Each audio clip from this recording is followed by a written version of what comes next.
성경에 보면 여러 종류의 교회들이 나옵니다. 그런데 그 여러 종류의 교회들을 보면 굉장히 훌륭한 교회도 있고 굉장히 좀 어, 연약한 그런 교회도 있습니다. 대표적으로 고린도 교회는 문제가 많은 교회였었습니다. 고린도 교회는 문제가 많은 교회였지만 로마 교회는 굉장히 성숙한 교회였고 좋은 교회였었습니다.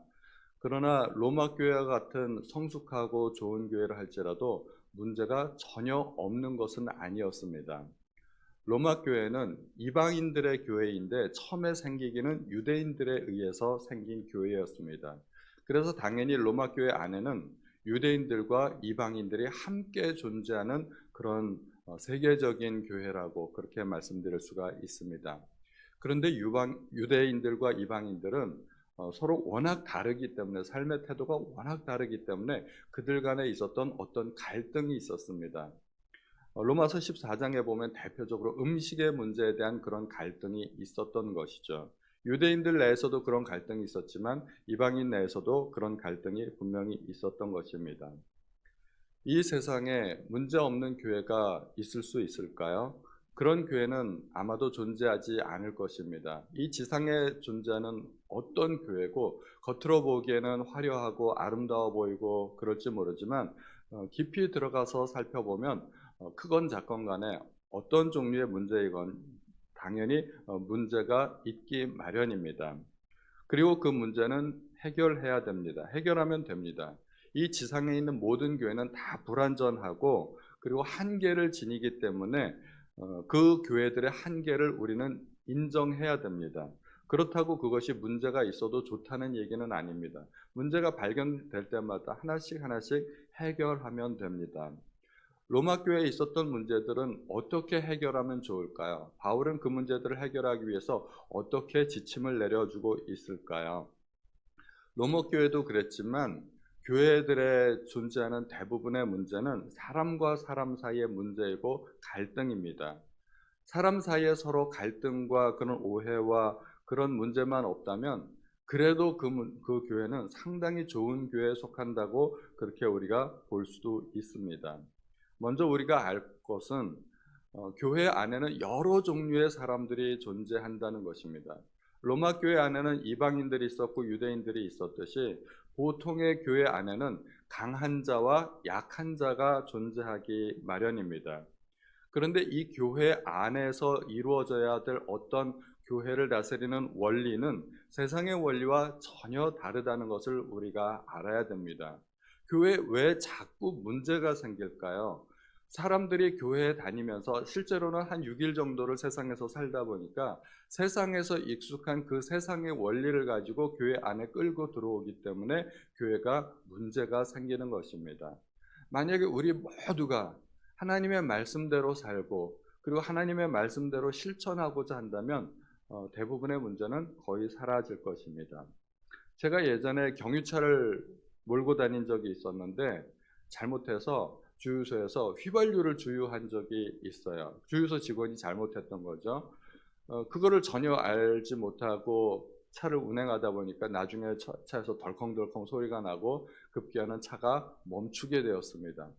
어, 결국 이제 차는 이제 끌려가게 되었고 이제 수리를 받게 되는데 왜 이런 문제가 생겼는가 가만히 생각해 보니까 이제 그 전에 주유소에서 기름을 넣은 것이 생각이 났고 그래서 다행히 주유소 영수증이 있어서 영수증을 살펴보니까 휘발유를 넣었던 것이 이제 발견이 되었던 것이죠. 당연히 경유차에는 경유를 넣어야 되고 휘발유차에는 휘발유를 넣어야 문제가 없습니다. 잘못된 기름을 넣으니까 잘못된 연료를 넣으니까 차가 문제가 생기고 덜컹거리고 결국은 멈춰버리게 되는 것입니다. 교회는 하나님이 다스리는 곳인데 교회에 세상의 원리가 들어오기 시작하면 그때부터 교회는 덜컹거리기 시작하고 문제가 생깁니다. 오늘 본문에도 강한 자와 약한 자가 나오지 않습니까? 먼저 세상의 원리가 무엇인지 우리는 알아봐야 됩니다. 세상의 원리는 약육강식이고 강한 자가 약한 자를 지배하고 다스리는 것입니다. 그것이 당연히 세상의 원리입니다. 강한 자가 권세를 부리고 강한 자가 높임을 받고 약한 자는 그 앞에서 굽신거리고 그래서 주님은 제자들에게 이방인의 집권자들이 그들을 임의로 주관하고 그 고관들이 그들에게 권세를 부리는 줄을 너희가 알거니와 너희 중에는 그렇지 않아야 하나니 너희 중에 누구든지 크고자 하는 자는 너희를 섬기는 자가 되고 너희 중에 누구든지 으뜸이 되고자 하는 자는 너희의 종이 되어야 하리라 하고 말씀하셨습니다. 주님께서 말씀하신 것들 중에 너희 중에는 그렇지 않아야 하나니, 이 말씀은 세상의 원리와 제자들의 원리는 전혀 다르다는 이야기를 하고 있는 것입니다. 교회는 여러 종류의 사람들이 있죠. 가진 사람이 있고 못 가진 사람, 배운 사람, 못 배운 사람이 있고, 또 잘생긴 사람, 못생긴 사람, 성숙한 사람, 미성숙한 사람, 여러 사람들이 함께 존재하게 됩니다.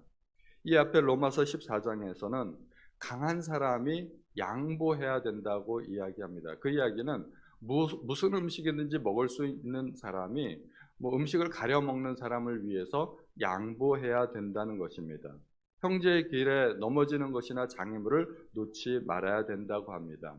더 나아가서 오늘 본문에는 강한 사람이 약한 사람에게 양보할 뿐만 아니라 그들의 약점을 돌보아 주어야 한다는 것입니다. 그래서 1절에 보면 마땅히 믿음이 약한 자의 약점을 담당하고 믿음이 약한 사람들의 약점을 돌보아 주어야 된다는 것입니다. 흉보고 따지지 말고 그 사람들의 연약한 부분을 도와주라는 이야기입니다. 성숙한 사람은 어떠한 삶을 살게 될까요? 자기를 기쁘게 하지 않고 이웃을 기쁘게 하는 삶을 살게 됩니다. 자기를 기쁘게 하는 삶을 산다는 것은 이기적으로 사는 것이고 자기만을 위한 삶을 산다는 것입니다.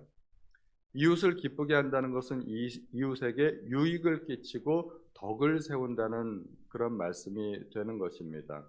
강한 자가 약한 자를 섬기고 부자가 가난한 자를 섬기고 배운 자가 못 배운 사람을 섬기고 성숙한 사람이 미성숙한 사람을 섬기는 그런 교회가 아름다운 교회고 좋은 교회가 되는 것입니다.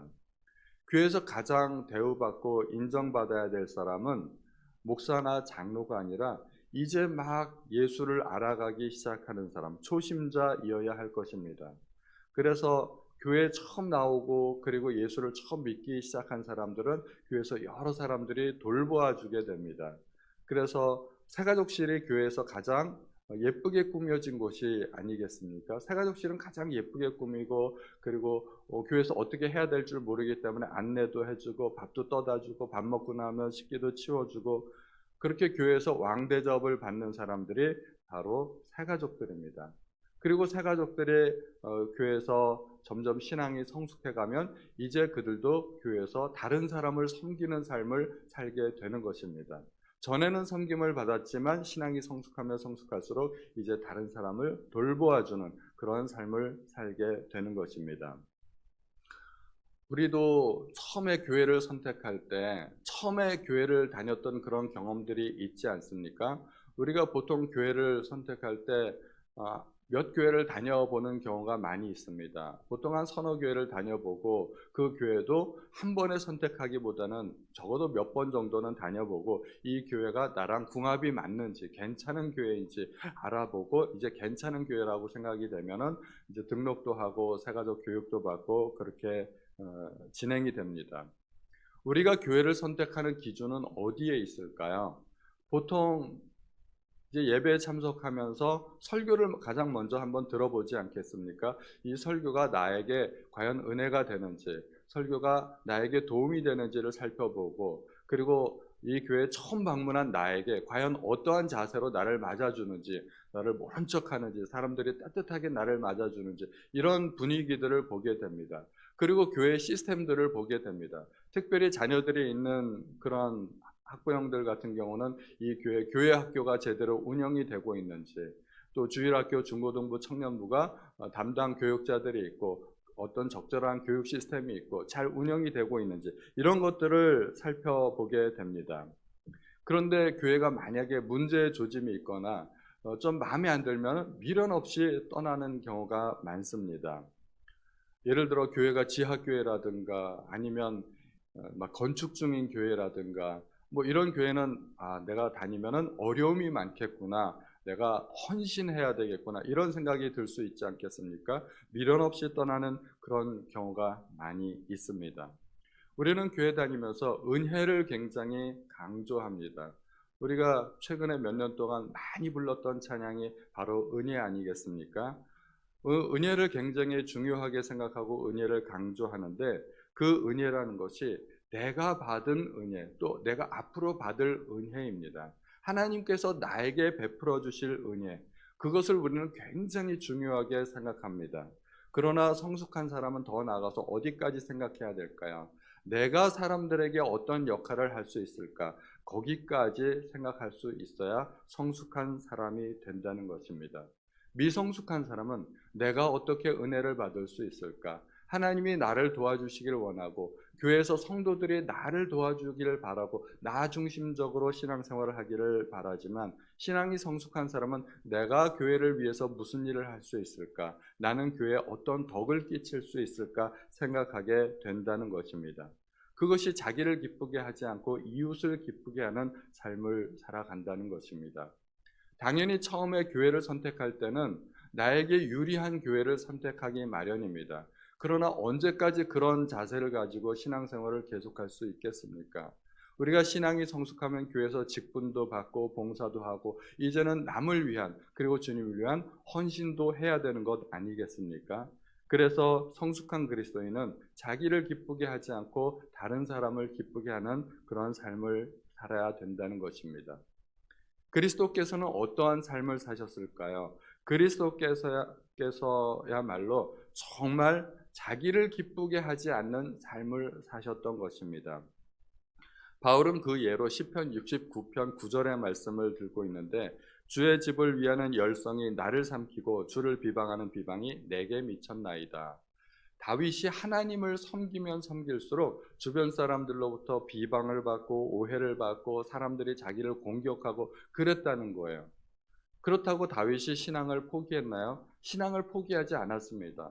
오해가 있었고 주변 사람들과의 갈등이 있었고 또 원수들의 박해가 있었지만 그럴수록 다윗은 더 하나님을 의지했다는 것입니다. 그리고 이 말씀을 그대로 예수님이 또 인용을 하셨죠. 예수님께서 성전에 들어가서 성전 안에서 장사하는 장사꾼들을 다 몰아내었습니다. 다 몰아내고 성전을 깨끗하게 정화하셨을 때 그때 주님께서 하신 말씀이 바로 이 말씀이었습니다. 제자들이 주의 말씀에 주의 전을 사모하는 열심히 나를 삼키리라 한 것을 기억하더라. 그 제자들이 이 말씀을 다윗이 했던 그 고백을 기억하면서 예수님께 적용을 했던 것입니다. 예수님도 주의 전을 사모했는데 그 열심이 오히려 사람들에게 비방을 받게 하고 오해를 받게 하고 더 힘든 일을 감당하게 했다는 것입니다. 그러므로 우리는 그 주님을 본받아서 살아야 된다는 것입니다. 우리가 주님을 본받게 되면 사람들로부터 박해도 받고 오해도 있고 갈등도 있고 여러 가지 이제 어려움들이 있다는 것입니다.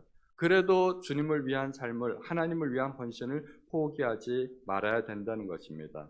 오늘 본문 4절에 보니까 무엇이든지 전에 기록된 바는 우리의 교훈을 위하여 기록된 것이니 우리로 하여금 인내로 또는 성경의 위로로 소망을 가지게 함이니라. 이 모든 기록이 사실은 우리를 위해서 기록되었다는 것입니다. 우리로 하여금 본받게 하려는 것이라는 이야기입니다. 주님께서도 하나님을 사랑하는 열정이 있었고 그 열정 때문에 오히려 더 문제를 더 크게 야기시켰듯이 우리가 주님을 사랑하는 그런 삶을 살아야 된다는 것입니다. 우리도 그리스도를 본받는 그러한 삶을 살아야 된다는 것입니다. 우리가 정말 그리스도를 본받게 되면 이제 우리는 어떻게 살아야 될까요? 단순히 박해를 받는다고 오해를 받는다고 뭐 갈등이 있다고 그게 다 잘하는 것은 아닙니다. 나의 잘못으로 인해서 갈등과 문제가 생기는 경우도 있지 않겠습니까? 정말 그리스도를 본받는다면은 5절 이하의 말씀처럼 살아야 된다는 것입니다. 이제 인내와 위로의 하나님이 너희로 그리스도 예수를 본받아 서로 뜻이 같게 하여 주사 한 마음과 한 입으로 하나님 곧 우리 주 예수 그리스도의 아버지께 영광을 돌리게 하려 하노라.